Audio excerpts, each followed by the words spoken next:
சென்னை மாடி தோட்டத்தில் செடி அவரைக்காய் அப்படின்னு ஒன்று வளர்ப்போம். அது செப்டம்பர் எண்டில் இருந்து ஏப்ரல் பாதி, அதாவது ஏப்ரலில் வெயில் அதிகமாகிட்டா ஏப்ரலில் வராது, மார்ச் வரைக்கும் வரும்.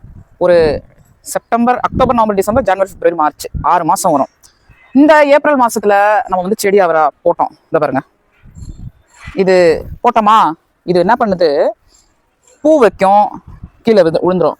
பூ வைக்கும், கீழே விழுந்துரும். இப்போ நான் என்ன பண்ணிட்டேன், ஐயோ பச்சை பசேல்னு இருக்க செடியை பிடிங்கிட்டீங்களே, நியாயமா தர்மமா அடுக்குமா அப்படின்னா அடுக்கும்.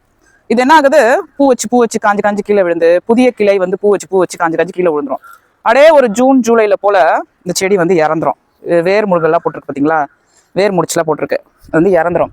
அப்படியே இதை வளர்த்தோம் அப்படின்னா ஏப்ரல்ல இருந்து ஒரு மே ஃபர்ஸ்ட் வீக்கு செகண்ட் வீக்லலாம் அப்பப்போ கோடை மழை பெஞ்சுது. செல்சியஸ் வந்து கொஞ்சம் டவுனாக இருந்தது. சரி, ஏதாவது 2-3 காய்கறிகள் கிடைக்குமா அப்படின்னு பார்த்து தான் வளர்த்துது. ஃபெயிலியர். இனிமேல் இந்த மாதிரி ஏப்ரல் மாதத்தில் கூட இந்த செடி அவரைக்காய் வந்து வைக்கக்கூடாது. இதோட வந்து செப்டம்பர் தொடக்கம் இருக்குது பார்த்தீங்களா, போட்டுடலாம். அதே மாதிரி இங்கே 2 இருக்குது, வாங்க.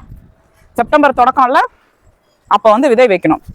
செடி அவரையோ கொடி அவரையோ எது வச்சாலுமே நல்லா வளர்ந்து வந்து இது இதோடையே வருது, அதாவது மண்ணோட வருது.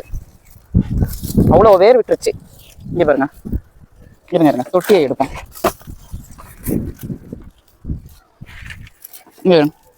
இந்த மாதிரி மண்ணோட வருது. இதையும் நம்ம பிடிங்கிடணும், வேஸ்ட்டு தான். ஸோ அதே மாதிரி இன்னொன்று இருக்குது. அதாவது என்ன சொல்ல வரேன்னா, மாறுகின்ற பருவநிலை காலநிலையில் இந்த செடி அவரைக்காலாம் ஏப்ரல் மாதம் முழுக்க வந்தது ஒரு 2 வருஷம் முன்னாடி. இப்போ அதுலேயும் வரல. அதனால் நீங்கள் ஏப்ரல் அப்படிலேருந்து செப்டம்பர் வரைக்குமே இந்த செடி அவரைக்காய் வந்து முயற்சி பண்ண வேணாம், சரியாக வராது. Happy gardening.